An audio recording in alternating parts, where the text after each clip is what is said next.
Voce alla nostra gente.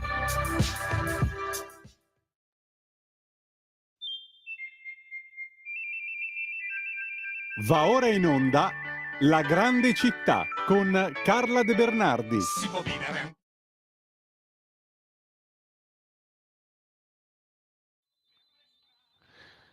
E siamo al 20 di marzo e siamo nel pieno, oggi siamo nel pienissimo delle 5 giornate di Milano, dal 18 al 22 di marzo, sebbene fosse il 1848. Buongiorno Carla De Bernardi, grazie per essere con noi anche quest'oggi. Allora, buongiorno carissimi a tutti, buongiorno Giulio. Allora, ci parlerai tu dettagliatamente di questo, anche sulla scorta del tuo libro, La storia di Milano, edito da Iacabuc, che ricordo sempre con grande piacere e lo ricordano anche molti ascoltatori e ascoltatrici che se lo stanno leggendo con gusto e poi mi scrivono dicendo ma quanto interessante è sto libro. Lo è perché è anche narrato molto bene, molto brillantemente e consente non solo di avere la storia di Milano sotto mano, ma anche la storia in senso più ampio, come ci dimostra questo argomento di oggi, no?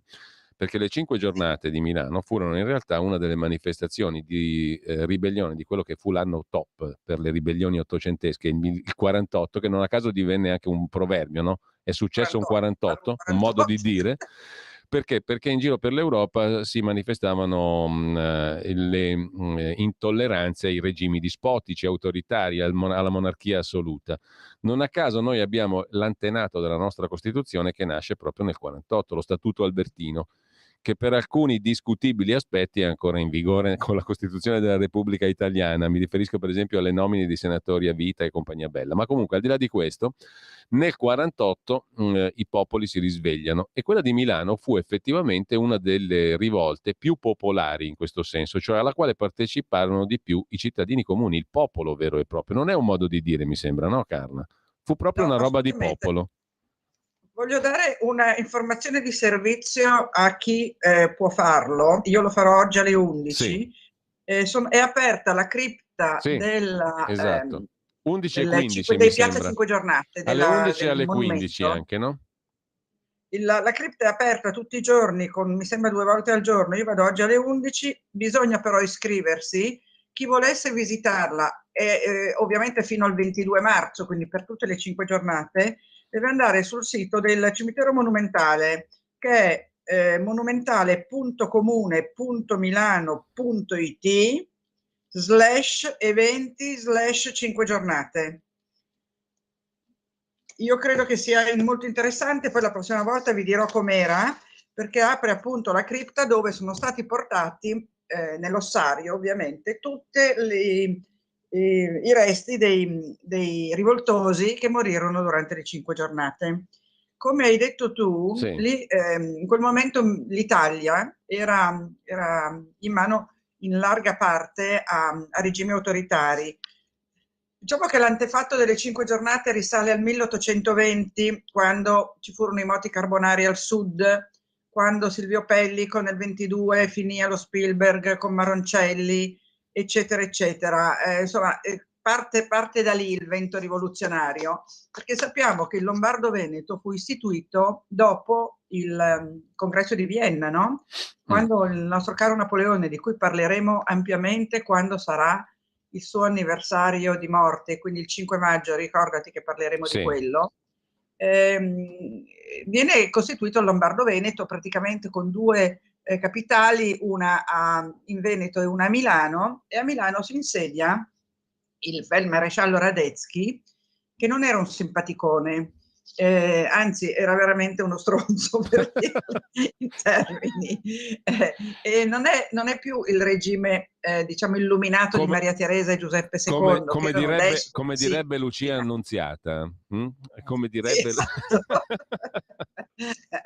E quindi serpeggia questo spirito rivoluzionario, no? Nel frattempo si insedia una certa crisi economica, perché sappiamo che sulla base poi delle crisi economiche le rivolte possono scoppiare e non vorrei che succedesse anche di questi tempi, perché la situazione in cui verso il nostro paese non è floridissima, nonostante ci dicano che il PIL aumenta, un sacco di cose, ma insomma diciamo che c'è tutta una fascia di persone che non se la spassa per niente bene. Comunque, altro antefatto, nel 1846 salì al soglio pontificio Pio IX, che era un papa di larghe aperture, di larghe vedute. E nel 1847 a Milano arriva un arcivescovo italiano che si chiamava Carlo Bartolomeo Ramilli, che sostituisce il von Gaisruck, che era stato l'arcivescovo austriaco fino a quel momento lì, che non si era fatto malvolere, cioè Gaisruck non era stato un personaggio, diciamo, era stato piuttosto apprezzato. Nel 48 c'è prima un'insurrezione in Piazza Fontana, è la prima Piazza Fontana, la nostra del 67 è la seconda, così come ci sono state 2 piazzali Loreto, lo sai, no? Ce n'è stato uno e poi si ricordano in questo caso sia il piazzale Loreto di Mussolini e della Petacci, che si dimentica quello precedente, si dimentica, non è che si dimentica, ma è meno famoso, diciamo. Idem la prima Piazza Fontana, che è in questi giorni di preludio alle 5 giornate, non viene mai ricordata nonostante ci fossero stati vittime, eccetera. Ai primi del gennaio del 48, siamo proprio intorno a Capodanno, c'è il cosiddetto sciopero del fumo e sciopero del lotto. Lo sciopero del fumo e del lotto vengono indetti perché erano monopoli austriaci e si contava di fare un grosso danno, cioè di sottrarre all'erario austriaco 7 milioni con lo sciopero del fumo e altre 700.000 lire con lo sciopero del lotto. Vado nel dettaglio perché mi sembra interessante raccontare queste piccole cose, perché se no cosa scrivi a fare un libro se riporti solo quello dei grandi avvenimenti. Lì ci furono 6 morti e 50 feriti. Gli austriaci, molto provocatori, Radetzky ordinò ai suoi soldati di girare per la città addirittura con 2 sigari in bocca e di sputare e soffiare il fumo in faccia ai rivoltosi. Naturalmente questo non contribuì a pacificare gli animi, no?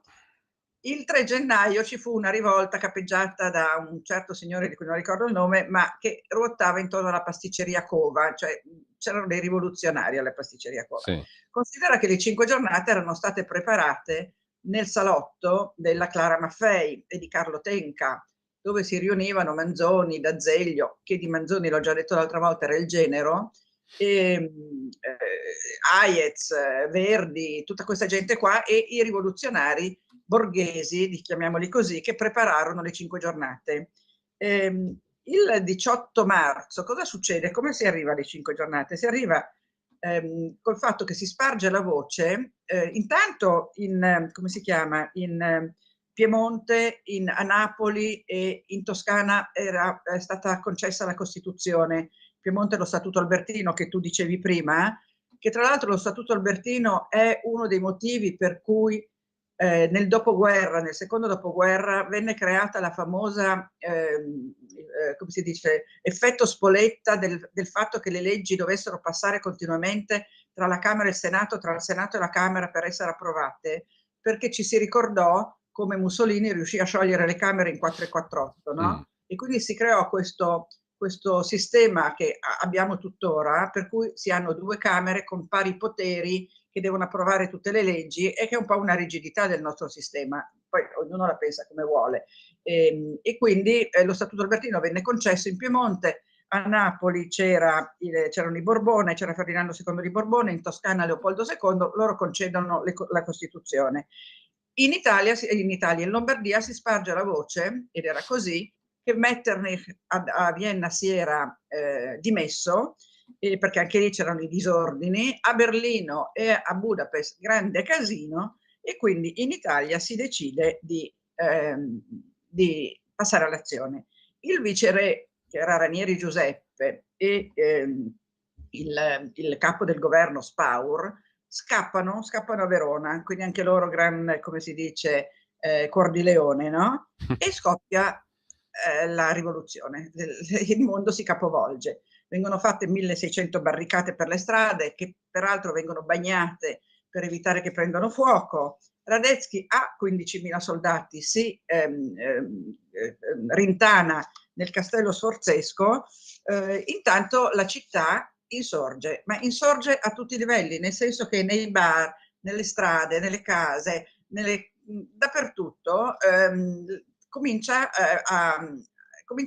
le rivolte. Fai conto che gli astronomi di Brera salgono sul tetto per guardare con i loro telescopi cosa sta succedendo, vengono fatte delle mongolfiere per mandare i messaggi velocemente e gli orfanelli dei Martinit vengono usati come staffette per la loro rapidità, piccolissimi, si incuneavano tra le gambe degli austriaci. Cominciano le vittorie dei rivoltosi. Il 20 marzo la bandiera viene issata sulla Madonnina. Luciano Manara, che sarà poi il fondatore, se non erro, dei Bersaglieri, o mi sbaglio, o soltanto un generale dei Bersaglieri. Vabbè, insomma, Luciano Manara vince e conquista Porta Tosa, che da allora si chiamerà Porta Vittoria. Tra l'altro, lo sai che Porta Tosa si dice che si chiami così in spregio alla moglie di Barbarossa, perché sulla Porta Tosa, per l'appunto, era stata messa una donnina di marmo o di pietra che si sollevava le sottane e faceva vedere che le sue parti intime erano rasate, da cui Porta Tosa. Questa statua è al castello, quindi non è un'invenzione. Che poi fosse stata fatta in spregio alla moglie di Barbarossa o per altri motivi non te lo so dire, ma di fatto c'era questa donnina Tosa. Diventa Porta Vittoria. Gli austriaci scappano a questo punto, scappano e si portano dietro, l'ho detto l'altra volta, il figlio di Manzoni, e quindi non ci torneremo.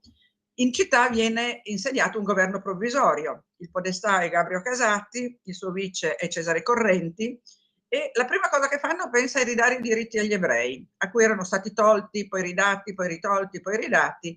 Morale della favola, agli ebrei vengono restituiti tutti i loro diritti civili. Si crea un consiglio di guerra, a capo del consiglio di guerra c'è Carlo Cattaneo. Considera che molti di questi, Correnti, Cattaneo, Tenca, la nostra amica, come si chiama, l'ho detto prima, la contessa Maffei. Clara Maffei, sono tutti al Monumentale e io ci torno spesso sul Monumentale perché è casa mia. E casa mia, insomma, si fa per dire. Si fa questo consiglio di guerra, Cattaneo, si insediano a Palazzo Taverna Radice Fossati, che era in via Monte Napoleone. Sorgono praticamente due fazioni, quelli che vogliono la rivolta perpetua, a capo dei quali c'è Cattaneo, che vogliono che tutta l'Italia insorga, e una fascia più moderata che vuole semplicemente che la Lombardia venga annessa al Piemonte di Carlo Alberto, il quale viene chiamato Re Tentenna perché lui tentennava, e quindi il Re Tentenna, poi torneremo sul Re Tentenna più avanti perché non si ferma oggi la storia, perché noi ci fermeremo alla fine delle 5 giornate col rientro degli austriaci. E sono già le 9:30, Carla. Sì, lo so, e quindi poi continueremo la volta prossima perché capisci che non è un argomento. No, questo qui è un argomento interessantissimo, anche Esaurire perché... in 5 minuti. Allora, visto che dobbiamo chiudere, ricordiamo solo che durante le 5 giornate, ormai a 5 giornate finite, che poi sappiamo che diedero poi luogo a 100 giorni dopo, 130 giorni dopo un rientro degli austriaci, lo raccontiamo la prossima volta, ma arrivò a Milano Cristina di Belgioioso, e che è un personaggio di tutto rispetto, una rivoluzionaria, ricchissima, lo dice anche il nome, figlia del Gian Giacomo Trivulzio, la quale arrivò con un suo esercito personale da Napoli, arrivò come se fosse Madonna che va a fare un concerto rock, perché fu accolta con tutti gli onori, però arrivò troppo tardi. Però sembra che sbarcò dalla nave con cui arrivò da Napoli a cavallo, sul suo cavallo bianco. Insomma, la volta prossima ripartiamo la Cristina di Belgioioso. Ecco, tra l'altro, tu citi nel tuo libro i versi di un medico poeta, Giovanni Raiberti. Sì, li leggi tu? E te lo leggo brevemente perché conferma Raiberti, quello che... Giovanni Raiberti parla delle 5 giornate in questi termini, confermando quello che dicevamo prima, che poi gli storici hanno anche asseverato, verificato, che comença una guerra disperata d'un popolo disarmato contro un'armada. Roba che fa spaventi, sciop contro i bastun, i sas contro i canon. Esatto. Cioè, in poche parole, una rivolta veramente di popolo e con una disparità di armi incredibile. È per questo che poi ne riparleremo, perché veramente fu uno dei casi rari, tra l'altro, non frequentissimi nella storia, in cui è veramente un popolo che si solleva. Sì, Davide e Golia proprio, perché insomma erano no? E gli austriaci erano in 18.000, 15.000, i milanesi erano pochissimi. Dai, continuiamo la volta prossima. Bene. E io adesso vado alla cripta delle 5 giornate e poi c'è anche da raccontare Carla, il monumento delle 5 giornate, che sì, non è dopo proprio una dobbiamo parlare del cretinata. monumento di Grandi. Ma che importanza ha questa cripta? Proprio così ci salutiamo. Perché hanno portato lì, adesso poi la volta prossima vi Sì. dirò quando sono stati portati lì, tutti i resti dei rivoltosi delle 5 giornate, c'è un ossario sotto e sono tutti lì i Bene. resti, capito? Allora ci faccio un giro anch'io, perché abito da quelle parti, tra l'altro, quindi mi Allora, io viene vado lì alle comodo. 11, però ci vuole la prenotazione. Se abiti da Lo quelle so, lo parti e so. passi di lì, magari riesci a infilarti alle 11. Prima di mercoledì ce la farò. Ecco, e ricordati che devi andare sul sito, che è il sito del Monumentale, Sì. perché è organizzato dai volontari del Monumentale. Sì, ci arrivate facilmente, l'ho fatto mentre parlavamo. Quindi sul sito del Monumentale di Milano c'è il richiamo in home page alle 5 giornate, Sì, alle perché la cripta celebrazioni. delle 5 giornate dipende dalla direttrice del Monumentale, che si chiama Giovanna Colace, che voglio ricordare perché è una persona straordinariamente straordinaria, ecco, straordinariamente straordinaria. Allora, grazie a Carla De Bernardi, il sito è monumentale.comune.milano.it, lo trovate in home page, poi il Sì, richiamo. sì, Grazie a è Carla De facile da Bernardi. trovare. Ciao a tutti, grazie. Grazie mille. Intanto tra poco con voi Alessandro Panza, Orizzonti Verticali, l'attualità politica e poi una serie di altri appuntamenti molto interessanti nel corso della giornata. Sulla pagina Facebook di Radio Libertà li trovate tutti. Oltre la pagina, visto che dobbiamo fare manutenzione del software alle 11.05, proporrà uno scontro fra titani, Carmelo Bene e Vittorio Gasman. Non possiamo fare diretta normale, ma credo che questa sia una sostituzione scelta da Pierluigi Pellegrin ottima. Mentre nel pomeriggio facciamo un salto su Zoom, faccia a faccia con Domenico Cacopardo sul ciclone Hellish Line con Antonino Danna in conduzione naturalmente, e tutto il resto ve lo potete trovare sulla pagina Facebook di Radio Libertà. Buon ascolto, buona mattina a tutti. Avete ascoltato La Grande Città con Carla De Bernardi.